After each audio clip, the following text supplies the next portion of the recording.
Hello everyone, welcome to সঙ্গী সাথী পাঠশালা। আজকে আমরা ক্লাস 11-এর ফার্স্ট সেমিস্টারের পলিটিক্যাল সায়েন্স থার্ড চ্যাপ্টার নাগরিকতা নিয়ে আলোচনা করব। ইতিমধ্যে আগের দুটো চ্যাপ্টারের প্রশ্ন উত্তর আমরা চ্যানেলে আপলোড করে দিয়েছি, অবশ্যই চ্যানেলে ভিজিট করে দেখে নিও। প্রথম প্রশ্ন হচ্ছে, সাধারণভাবে নাগরিক বলতে কী বোঝায়? নগরীর অধিবাসী বা সভ্যদের নাগরিক বলতে বোঝায়। প্রাচীন গ্রিস বা রোমে কাদের নাগরিক বলে ব্যাখ্যা দেওয়া হতো? নগর রাষ্ট্রের অধিবাসী বা বসবাসকারী জনগণদের মধ্যে যারা সক্রিয়ভাবে রাষ্ট্র পরিচালনায় অর্থাৎ রাজনৈতিক কার্যকলাপে অংশগ্রহণ করত তাদেরকে বলা হতো নাগরিক।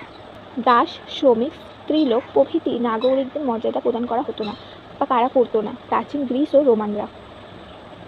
আধুনিক সমাজ ব্যবস্থায় কাদের নাগরিক হিসাবে গণ্য করা হয়? কোনো একটি রাষ্ট্রে স্থায়ীভাবে বসবাসকারী এবং রাষ্ট্রের প্রতি আনুগত্য প্রদর্শনকারী ব্যক্তিকে নাগরিক বলে ঘোষণা করা হয়। কোনো রাষ্ট্রের নাগরিকরা তাদের আত্মবিকাশের উপযোগী সর্বপ্রকার অধিকার ভোগ করে এবং এই অধিকারের বিনিময়ে তারা পালন করে থাকে। কি পালন করে থাকে? কর্তব্য পালন করে থাকে। যে ব্যক্তি রাষ্ট্রের সভ্য এবং রাষ্ট্রের মধ্যে থেকে পরিপূর্ণ আত্মবিকাশের জন্য সচেষ্ট, সমাজের সার্বিক কল্যাণ সম্পর্কে সচেতন থাকে, তাকেই নাগরিক বলে অভিহিত করা যায়। একথা কে বলেছে? শ্রীনিবাস শাস্ত্রী। নাগরিকরা রাষ্ট্রনৈতিক সমাজের সদস্য। এই জনসমষ্টি শুধু রাষ্ট্র গঠন করে না, সেই সঙ্গে নিজেদের ব্যক্তিগত ও সমষ্টিগত অধিকার সংরক্ষণের জন্য সরকার গঠন করে এবং সেই সরকারের কাছে বশ্যতা স্বীকার করে, কিন্তু রাষ্ট্রের প্রতি আনুগত্য প্রদর্শন করে এবং তার বিনিময়ে অধিকার ভোগ করলে একজন নাগরিকের কর্তব্য শেষ হয় না। তাকে এমনভাবে রাষ্ট্র প্রদত্ত অধিকারগুলি ব্যবহার করতে হবে যার দ্বারা রাষ্ট্রের সামগ্রিক উন্নতি সাধন হতে পারে। সেই জন্য প্রতিটি নাগরিকের নৈতিক ও মানসিক উৎকর্ষতা একান্ত প্রয়োজন। একথা কে বলেছেন? বিচারপতি মিলার। নাগরিকতা হলো সমাজের মঙ্গল সাধনের জন্য নিজের সুচিন্তিত মতামত প্রয়োগের ক্ষমতা। একথা কে বলেছেন? ল্যাক্সি। নাগরিকের প্রাথমিক কর্তব্য কী? সমাজের কল্যাণ সাধনে ব্রতী হওয়া। 10 নম্বর প্রশ্ন, নাগরিকদের মহান কর্তব্য বলে বিবেচিত হয় কোনটি? সমষ্টিগত স্বার্থ রক্ষার মধ্যে দিয়ে ব্যক্তিগত স্বার্থ রক্ষা করা। নাগরিক কথাটির সর্বজন গ্রাহ্য সংজ্ঞাটি কী? নাগরিক বলতে একটি রাষ্ট্রে স্থায়ীভাবে বসবাসকারী ও সংশ্লিষ্ট রাষ্ট্রের প্রতি আনুগত্য প্রদর্শনকারী সেই ব্যক্তিকে বোঝায় যে রাষ্ট্রের প্রতি প্রদত্ত সব সামাজিক ও রাষ্ট্রনৈতিক অধিকার ভোগ করে এবং সামাজিক কল্যাণ সাধনের জন্য তার সমস্ত শিক্ষা, দীক্ষা, বিচার বুদ্ধি প্রভৃতিকে প্রয়োগ করে। রাষ্ট্রের মধ্যে বসবাসকারী জনগণকে কয় ভাগে ভাগ করা যায়? কী কী? 2 ভাগে ভাগ করা যায়, নাগরিক ও বিদেশি। বিদেশি কাদের? যখন কোনো ব্যক্তি তার নিজের রাষ্ট্র ছেড়ে বিশেষ কোনো কার্য উপলক্ষে কোনো রাষ্ট্রে সাময়িকভাবে বা সাময়িক সময়ের জন্য বসবাস করে তখন তাকে বিদেশি বলা হয়। যদি কোনো ভারতীয় গবেষণা করার উদ্দেশ্য নিয়ে 3 থেকে 4 অথবা 5 বছরের জন্য ব্রিটেন বা আমেরিকা বা অন্য কোনো দেশে বসবাস করে তখন তাদেরকে কী বলে গণ্য করা হবে? ওই রাষ্ট্রে, যে রাষ্ট্রে সে ব্যক্তি গেছে তাকে বিদেশি বলে গণ্য করা হবে। বিদেশিদের কয় ভাগে ভাগ করা হয়েছে? কী কী? বিদেশিদের 2 ভাগে ভাগ করা হয়েছে, বন্ধুভাবাপন্ন বিদেশি ও শত্রুভাবাপন্ন বিদেশি। বন্ধুভাবাপন্ন বিদেশি কাদের বলা হয়? যেসব রাষ্ট্রের সঙ্গে বিদেশি যে লোকটি সেখানে গেছে সেই রাষ্ট্রের বন্ধুত্ব সম্পর্ক থাকে, সেই সব রাষ্ট্রের নাগরিকরা ওই রাষ্ট্রের কাছে বন্ধুভাবাপন্ন বিদেশি বলে বিবেচিত হয়। শত্রুভাবাপন্ন বিদেশি বলতে কাদের বোঝানো? যেসব রাষ্ট্রের সঙ্গে বহির্রাষ্ট্রের বৈরিতাপূর্ণ বা শত্রুতাপূর্ণ সম্পর্ক থাকে সেই সব রাষ্ট্রের নাগরিকরা ওই বহির্রাষ্ট্রের কাছে শত্রুভাবাপন্ন বিদেশি বলে গণ্য হয়। 18 নম্বর প্রশ্ন, নাগরিক ও বিদেশিদের মধ্যে কতগুলি সদস্য লক্ষ্য করা যায়? 1. কোনো বিদেশি যতদিন অন্য একটি রাষ্ট্রে থাকবে ততদিন তাকে ওই রাষ্ট্রের নাগরিকের মতো আইন মেনে চলতে হবে। আইন অমান্য করলে নাগরিকদের মতো বিদেশিদেরও শাস্তি পেতে হয়। 2. বিদেশিরা নাগরিকদের মতো অর্থনৈতিক ও সামাজিক অধিকারসমূহ ভোগ করতে পারে। একজন নাগরিকের মতোই একজন বিদেশি তার ধর্মীয় স্বাধীনতা, নিরাপত্তা ও সম্পদের অধিকার ভোগ করে থাকে। 3. নাগরিকদের মতো বিদেশিদেরকেও কর প্রদান করতে হয়। নাগরিকরা আসলে কি? কোনো একটি রাষ্ট্রের স্থায়ী বাসিন্দা। কোনো কার্য উপলক্ষে যে অস্থায়ীভাবে অন্য রাষ্ট্রে যায় এবং কাজ শেষ হলে আবার সে নিজের রাষ্ট্রে ফিরে আসে তারা আসলে কে? তারা হচ্ছে বিদেশি। নাগরিক ও বিদেশিদের মধ্যে পার্থক্য কী? 1.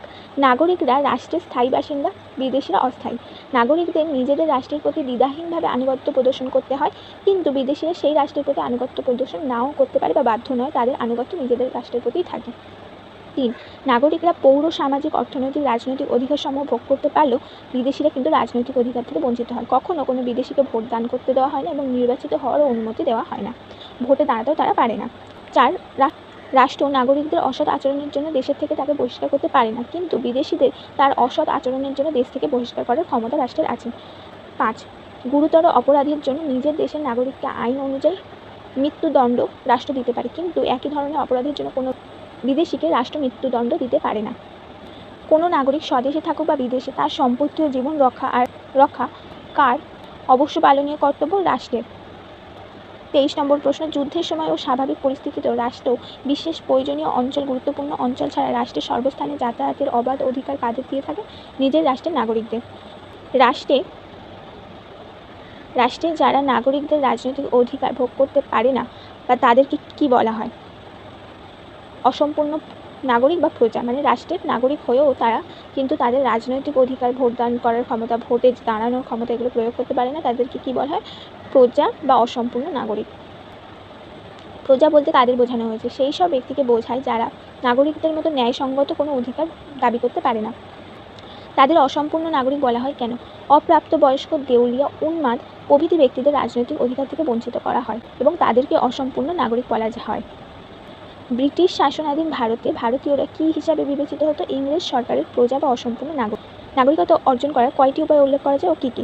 সাধারণভাবে দুটি উপায় নাগরিকতা অর্জন করা যায়। 1 স্বাভাবিক বা জন্মসূত্রে, 2 কৃত্রিম উপায় বা অনুমোদনের দ্বারা। স্বাভাবিক নাগরিক কাদের বলা হয়? জন্মসূত্রে যারা নাগরিকতা অর্জন করে তাদের স্বাভাবিক নাগরিক বলা হয়। অনুমোদন সিদ্ধ নাগরিক কাদের বলা হয়? অনুমোদনের দ্বারা যারা নাগরিকতা অর্জন করে তাদেরকে অনুমোদন সিদ্ধ নাগরিক বলা হয়। জন্মসূত্রে নাগরিকতা অর্জনের নীতিগুলি কী কী? জন্মসূত্রে নাগরিকতা অর্জনের দুটি নীতি, রক্ত সম্পর্কের নীতি এবং জন্মস্থান নীতি। রক্ত সম্পর্কের নীতি অনুসারে নাগরিকতা বলতে কী বোঝায়? শিশু যে কোনো রাষ্ট্রে জন্মগ্রহণ করুক না কেন তার পিতা মাতার নাগরিকতা উত্তরাধিকারী সূত্রে শিশু লাভ করবে, অর্থাৎ পিতামাতা যে রাষ্ট্রের নাগরিক শিশুটিকেও সেই রাষ্ট্রের নাগরিক হিসেবে গণ্য করা হবে। কোনো ভারতীয় নাগরিক দম্পতির সন্তান যদি ফ্রান্সে জন্মগ্রহণ করে তবুও সে ভারতের নাগরিক হিসেবে পরিচিতি পায়। এটি নাগরিকতার কোন নীতি অনুসারে? রক্তের সম্পর্কের নীতি অনুসারে। রক্তের সম্পর্ক নীতি অনুসরণকারী নাগরিকতা নির্ধারণ করে কোন কোন রাষ্ট্র? France, Switzerland, Sweden. নাগরিকতার জন্মস্থান নীতি বলতে কী বোঝো? যে রাষ্ট্রের অভ্যন্তরে শিশু জন্মগ্রহণ করে তাকে সেই রাষ্ট্রের নাগরিক বলে গণ্য করা হয়। কোনো ভারতীয় দম্পতির সন্তান যদি আর্জেন্টিনায় জন্মগ্রহণ করে তাহলে তাকে জন্মস্থান নীতি অনুসারে কোথাকার নাগরিক বলা হবে? আর্জেন্টিনার নাগরিক বলা হবে। জন্মস্থান অনুসারে নাগরিকতা নির্ধারণের নীতি কোন কোন রাষ্ট্র অনুসরণ করে বা অনুসৃত হতে দেখা যায়? আর্জেন্টিনা, মার্কিন যুক্তরাষ্ট্র, ব্রিটেন। নাগরিকতা নির্ধারণের ক্ষেত্রে রক্তের সম্পর্ক নীতির প্রধান ত্রুটি কি? অনিশ্চয়তা। যদি কখনো যে পিতামাতা রয়েছে শিশুটি তারা প্রমাণ করতে না পারে যে তারা ওই রাষ্ট্রেরই নাগরিক, তাহলে কিন্তু তার নাগরিকতা অনিশ্চয়তার সম্মুখীন হতে হবে। 39 নম্বর প্রশ্ন, রক্তের সম্পর্ক ও জন্মস্থান নীতি উভয়ের মধ্যে কিছু ত্রুটি লক্ষ্য করা যায়, সেই কারণে বর্তমান বিশ্বের অধিকাংশ রাষ্ট্রে উভয় নীতি অনুসরণ করে। এই সকল অনুসরণকারী রাষ্ট্রগুলির নাম কি? যারা এই দুটো নীতিকেই অনুসরণ করে, রক্তের সম্পর্ক এবং জন্মস্থান? ভারত, ব্রিটেন, মার্কিন যুক্তরাষ্ট্র প্রভৃতি। রক্ত সম্পর্ক ও জন্মস্থান নীতি অনুসারে নাগরিকতার প্রধান ত্রুটি কি? দ্বৈত নাগরিকতার সমস্যার সৃষ্টি হয়। দ্বৈত নাগরিকতা বা দ্বিজাতিত্ব বলতে কী বোঝো? যখন অন্য কোনো রাষ্ট্রের নাগরিক দম্পতির সন্তান অপর কোনো বিদেশি রাষ্ট্রে জন্মলাভ করে তখন সে নিজের পিতামাতার নাগরিকতা অনুসারে অর্থাৎ রক্তের সম্পর্কের নীতি অনুসারে তার পিতামাতার রাষ্ট্রের নাগরিক হয়। আবার যে রাষ্ট্রে সে জন্মগ্রহণ করেছে সেই অর্থাৎ জন্মস্থান নীতি অনুসারে সেই রাষ্ট্রের নাগরিক হিসেবে সে বিবেচিত হয়। এর ফলে দুটো রাষ্ট্রের নাগরিক বলা হয়। এটাই নাগরিকতার দ্বিজাতিত্ব বা দ্বৈত নাগরিকতার সমস্যার উদ্ভব হওয়ার কারণ কি? যদি কোনো ভারতীয় নাগরিক দম্পতির সন্তান ব্রিটেনে জন্মগ্রহণ করে তাহলে সে রক্তের সম্পর্কের নীতি অনুসারে ভারতীয় নাগরিক, আবার জন্মস্থান নীতি অনুসারে ব্রিটেনের নাগরিক। কিন্তু সেহেতু উভয় রাষ্ট্র শিশুটিকে নিজের নাগরিক বলে দাবি করতে পারে, কিন্তু একজন ব্যক্তি কখনো একাধিক রাষ্ট্রের নাগরিক হতে পারে না। এখানেই দ্বিজাতিত্ব অর্থাৎ দ্বৈত নাগরিকতার সমস্যার উদ্ভব ঘটে। এরপরে হচ্ছে দ্বৈত নাগরিকতার সমস্যা কোন প্রকারে সমাধান করা যায়? 1 শিশুটি প্রাপ্তবয়স্ক হলে তাকে যে কোনো একটি রাষ্ট্রের নাগরিকতা বেছে নিতে বলা হয়। সেক্ষেত্রে ব্যক্তি যে রাষ্ট্রের নাগরিকতা গ্রহণ করতে ইচ্ছুক বা ইচ্ছা প্রকাশ করবে সেই রাষ্ট্র তাকে নিজের নাগরিক হিসাবে স্বীকৃতি দেবে। আবার সংশ্লিষ্ট দুটি রাষ্ট্র নিজেদের মধ্যে চুক্তি সম্পাদনের মাধ্যমে দ্বৈত নাগরিকতার সমস্যার সমাধান করে নিতে পারে। 44 নম্বর প্রশ্ন, কোন উপায়ে কোনো রাষ্ট্রের নাগরিকতা অর্জন করা যায়? কৃত্রিম উপায়ে অর্থাৎ অনুমোদনের দ্বারা। কৃত্রিম উপায় অর্থাৎ অনুমোদনের দ্বারা অন্য রাষ্ট্রের নাগরিকতা অর্জনের কয় ধরন ও কী কী? 2 ধরনের হয়ে থাকে, ব্যক্তিগত এবং সমষ্টিগত। 43 নম্বর প্রশ্ন, ব্যক্তিগত নাগরিকতা বা ব্যক্তিগত অনুমোদন সিদ্ধ নাগরিকতা বলতে কী বোঝো? কোনো রাষ্ট্রের নাগরিক অন্য একটি রাষ্ট্রের নাগরিকতা অর্জনের জন্য আবেদন জানাতে পারে। ওই রাষ্ট্র তার সেই আবেদন মঞ্জুর করলে আবেদনকারী সেই রাষ্ট্রের নাগরিকতা অর্জন করে। এক্ষেত্রে বিশেষ একজন ব্যক্তি নাগরিকতা লাভ করে। এই নাগরিকতাকে ব্যক্তিগত নাগরিকতা বা ব্যক্তিগত অনুমোদন সিদ্ধ নাগরিকতা বলে পরিচিত হয়।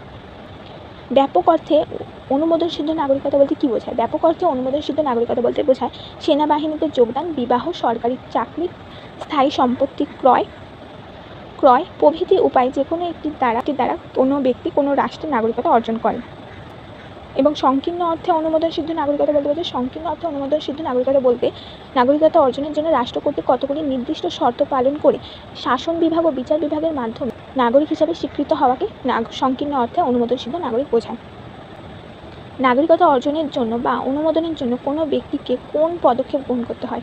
যে রাষ্ট্রের নাগরিকতা অর্জন করতে ব্যক্তি ইচ্ছুক তাকে সংশ্লিষ্ট রাষ্ট্রের কর্তৃপক্ষের কাছ থেকে আনুষ্ঠানিকভাবে আবেদন করতে হয়। 2 হচ্ছে আবেদনকারীকে স্থায়ী বাসিন্দার শর্ত পূরণ করতে হয়, অর্থাৎ আবেদনকারীকে যে ব্যক্তি তাকে রাষ্ট্রের নাগরিকতা লাভ করতে চাইলে সেই রাষ্ট্রে তাকে একটি নির্দিষ্ট সময়ের জন্য বসবাস করতে হবে। 3 আবেদনকারী অবশ্যই একজন সৎ চরিত্রের ব্যক্তি হতে হবে এবং সেই বিষয়ে তাকে যথেষ্ট প্রমাণও দেখাতে হবে। 4 যে রাষ্ট্রের নাগরিকতা অর্জন করতে ইচ্ছুক ব্যক্তি সেই রাষ্ট্রের শিক্ষিত ভাষাগুলির যে কোনো একটিতে আবেদনকারীকে দক্ষ হতে হবে। 5 অবশ্যই আবেদনকারীকে তার পূর্বের রাষ্ট্রের নাগরিকতা ত্যাগ করতে হবে। আর 6 হচ্ছে আবেদনকারীকে প্রতিশ্রুতি দিতে হবে যে রাষ্ট্রের নাগরিকতা অর্জন করছে সেখানে সে সারা জীবন বসবাস করবে। এবং 50 নম্বর প্রশ্ন, ভারতীয় নাগরিকতা লাভের জন্য বর্তমানে আবেদনকারীকে আবেদন করার পূর্বে অন্তত কত বছরের জন্য ভারতে বসবাস করতে হবে? অন্তত 10 বছরের জন্য। এই ছিল তোমাদের আজকে এখান থেকে 50টা প্রশ্ন। এছাড়াও আরও কিছু গুরুত্বপূর্ণ প্রশ্ন রয়েছে, সেগুলো আমরা পরের পর্বে আলোচনা করব।